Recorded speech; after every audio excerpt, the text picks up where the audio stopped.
له ډنمارک څخه د افغان غږ د رادیو تلویزیون ګرانو لیدونکو او ګرانو اوریدونکو سلام او درناوی وړاندې کوم. د لمریز 1402 کال د رارسېدلو امله د نوروز د لرغوني جشن د رارسېدلو امله د بزګر د تاریخي او ویاړلې ورځې د رارسېدلو امله تاسو او ستاسو قدرمنو کورنیو ته د زړه له کومې مبارکي وړاندې کوم.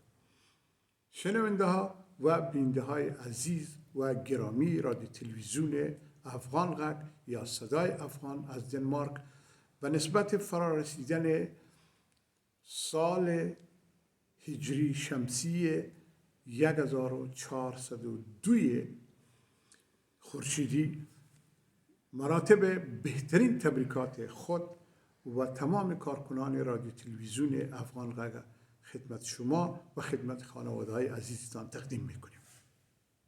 ډیر خوشحاله یو چې د افغان غږ رادیو تلویزیون د لس کالو نشرات او خپرونو دا د یو بل لړۍ راپیل شو.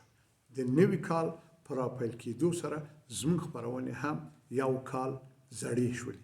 اوس نو نوی کال ده، نوې هیلې دي او نوې آرزوګانې دي. د یو ژورنالیست به څه هیله وي؟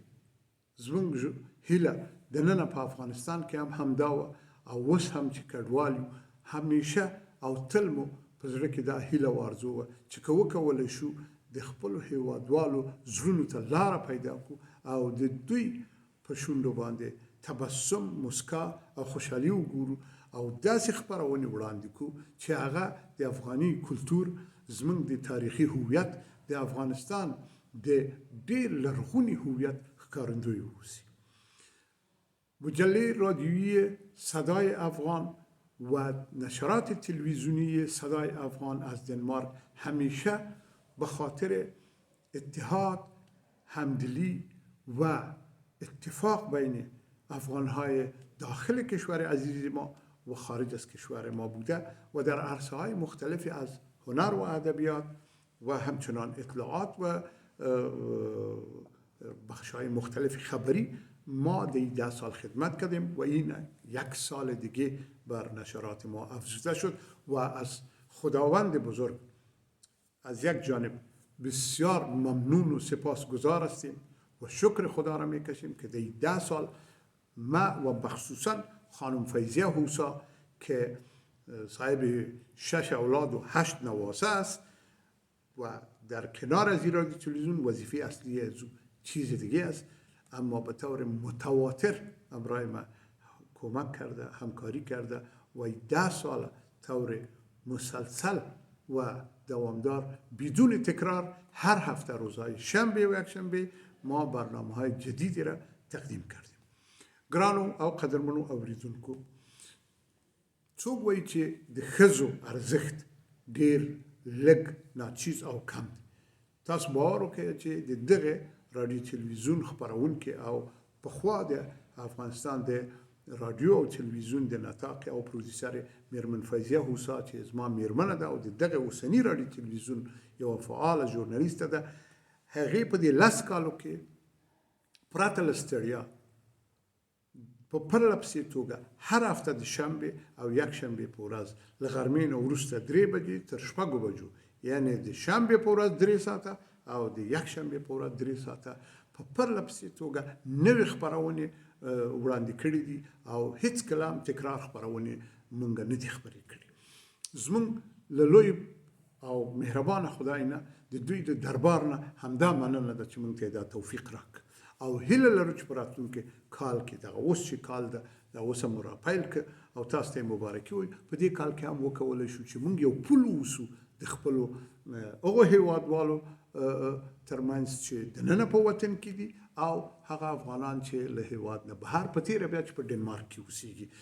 ډنمارک کې ژوند څنګه ده، د دوی لومړني ګامونه څنګه دي د افغاني مهاجرینو، چیرته دوی راځي، څنګه دوی منل کیږي، څنګه نه منل کیږي، هغه شرایط او امکانات، سختیګانې او مشکلات او ستونزې چیرې دي او کله چې دوی ومنل شي څنګه د دوی لومړني ګامونه د نوي ژوند لپاره راپیل کیږي. موږ په دې برخه کې ډیر زیات کار کړی ده. ما بیننده‌های عزیز و شنونده‌های گرامی بسیار تلاش کردیم که از طرز کار و زندگی مهاجرین افغان در دنمارک در همه اروپا تا جایی که وسع ما رسیده ما این انعکاس بدیم چگونگی زندگی و کار افغان‌های ما، اطفالشان، جوانایشان، طرز زندگی ما اینجا چطور است، مهاجرینی که ما همین پروسس کار از اینا چه قرار است. ببینید این بسیار مهم است یک کسی گزارش بده از افغانستان. همیشه مهاجرین می‌بینید که 10% هم تا کشورهای مطلوب نمیرسه، به خاطر که اطلاعات دقیق ما نمیدیم. تلویزیون ها هست، رادیو هست، روزنامه ها و جراید هست، اما می اطلاعات ما نمیدیم که این راه های سخت و دشوار قوانین از چه قرار است. یک مهاجر از افغانستان میبره با تمام مشکلاتی که در مسیر راه داره، اصلا سر از فکر نمیکنه که ما وقتی برم خود مواجه هستم با یک اداره امور مهاجرت یا یک وزارت مهاجرین، ما اونجا چی بگویم که چرا آمدیم؟ این میره نمیفهمن.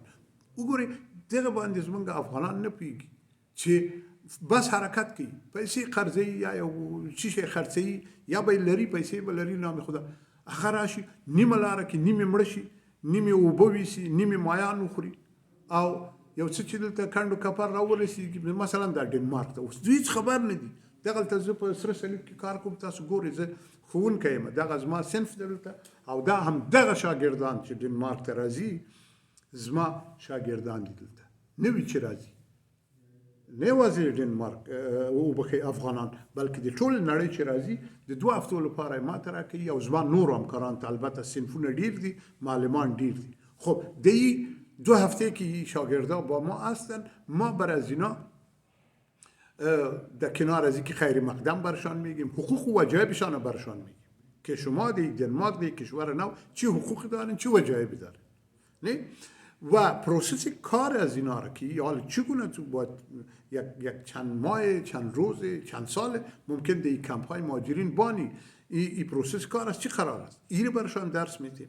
و در این حال تاریخ دنمارک، جغرافی دنمارک، یک کمی از کلتور و فرهنگ دنمارک و همچنان در رابطه با ای که قوانین مهاجرتی از چی قرار است. ببینید وظایف ژورنالیستا امی است که متاسفانه اکثر از همکارای عزیز ما ژورنالیستا امی اطلاعات در اختیار هموطنان عزیز ما نمیگذاره. وقتی اونا میان نمیفهمن، نپوهیږي چې دلته اوس څه وایي چې زه څه دپاره راغلی، دلته خو چې راغللی ښه ډېر ښه مهرباني دغه ده، تا دا کمپ دغه ستا کوټه دا د 3 وخته ډوډۍ، اوس خو تا زه مرکې ته راغواړم، زه نه یعنې هغه څوک چې د اداره کار کوي وزارت د مهاجرین، زه په سره صلیب کې کار کوم، هغه ته راغواړي وایي وروره ښه څه خبره وه چې راغلی له افغانستان،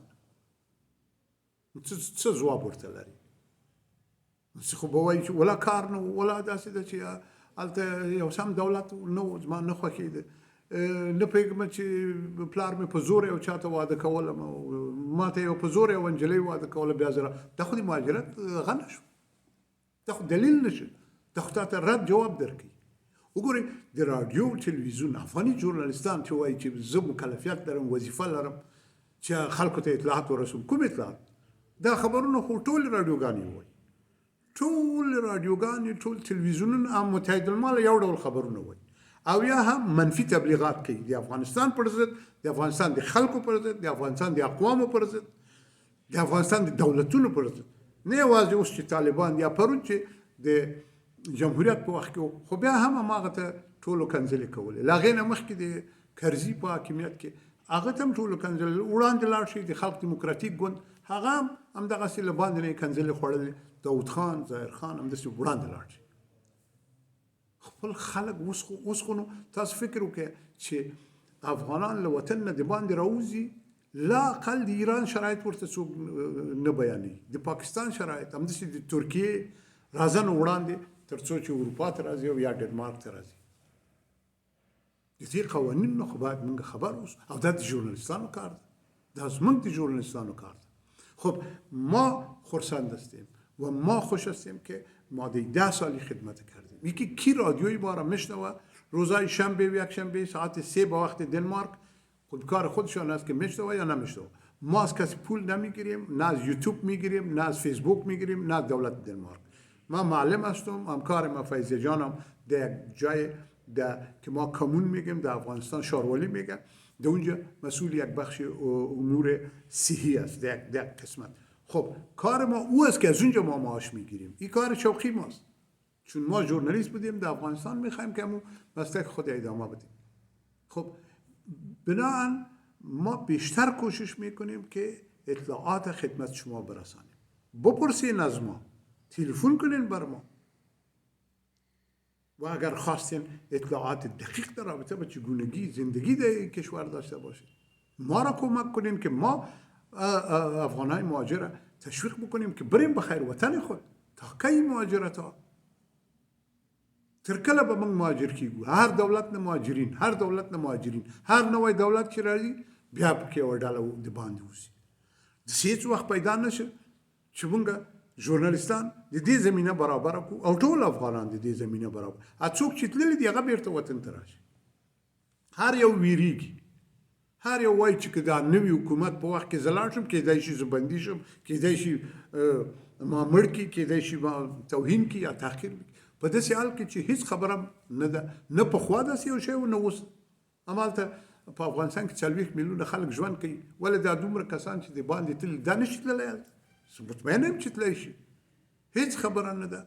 او دا دولتونه هم باید له خپلو خلکو سره واقعا د عفو او د ملګرتیا او د تعامل لاس ور وړاندې کړي او په غېږ کې ونیسي. دغه هېوادوال ډېر بد شرایط کې موقعیت لري. دغه کډوال چې راغلي دي په ترکیه کې پراته دي، په ایران کې پراته دي، په پاکستان کې او د اروپا په بیلابیلو هېوادو کمپونو کې دوی ډېر سخت ژوند لري. داسې اسانه ژوند نه ده. موږ درته قصې وکړو، خو بیا ځینې کسان وایي والله چې موږ قصې وکړو نو موږ خو هلته لافې ولیدې چې داسې ده او داسې. اوس به ورته ډېر بېوزلي خلک معرفي شو. بلې همدقسې ده، موږ بېوزلي یو. موږ ډېرې دغه 10 روپۍ په ډېر سختۍ سره ګټو. کار پیدا کول، د دې ټولنې سره ځان جوړول، د قوانینو سره ځان جوړول، دا داسې ده لکه یو 12 کاله چې ښوونځی وای او 4 کاله ورسره فاکولته ووایي. دا کار خو موږ افغانستان کې کړی دی، دلته له سره موږ په ښوونځي او فاکولتې ویل کېږي. په هر صورت اصلي خبرې ته بیرته راځو. هغه دا خبره ده چې د افغان غږ راډیو تلویزیون ستاسو خپله موږ بې له تبعیضه هر شنبه و یک شنبه لومړی ساعت مجله خپرو، راډیویي مجله ده چې هغې کې مرکې دي، یادداشتونه دي او هنري ادبي برخې دي، داستانونه، اشعار او د هنر او ادبیاتو د برخې معرفي دي. لرغونې آریانا ته ځو، هلته افغانان لټوو. په لرغونې آریانا کې د افغانستان ژبې لټوو، ځکه دا زموږ د وطن سرمایه ده. په دویم ساعت کې چې له 4 بجو نه تر 5 بجو ده او په دریم ساعت کې چې له 5 بجو نه تر 6 بجو ده موږ د افغانستان د ټولو قومونو سندرې خپروو. شنوندای عزیز و بینندای گرامی، باید داشته باشین که مجله رادیویی صدای افغان از دنمارک یگانه مجله است، با ضمانت برتان میگم یگانه مجله است که به طور متواتر و بدون وقفه هر شنبه و یک شنبه تمام آهنگ‌های از اقوام و زبان مردم شریف افغانستان نشر میکنه. یک بار دیگه دوستان عزیز، سال جدید خورشیدی رو براتان تبریک میگم. قدرمن دوستانو، نوی کال مو بیا هم مبارک شه. نیکمرغه، اوسا او بسیا ژوند ولرئ.